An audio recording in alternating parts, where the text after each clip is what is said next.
शारक ने मुझे किस किया। क्या? दुआ को देखा मैंने आज यूनिवर्सिटी के बाहर, अपने आशिक के साथ थी।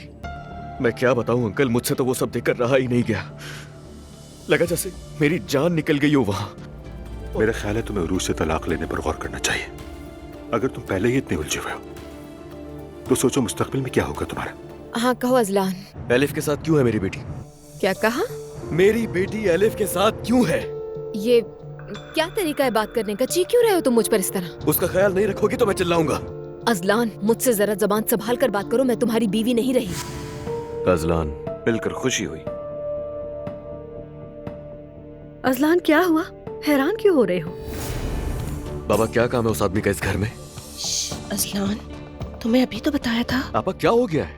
इस घर में नायला की मर्जी कब से चलने लगी, बताया मुझे। अजलान, वो हमारे घर बतौर मेहमान आया है, क्या मतलब है? निकाल दें उसे।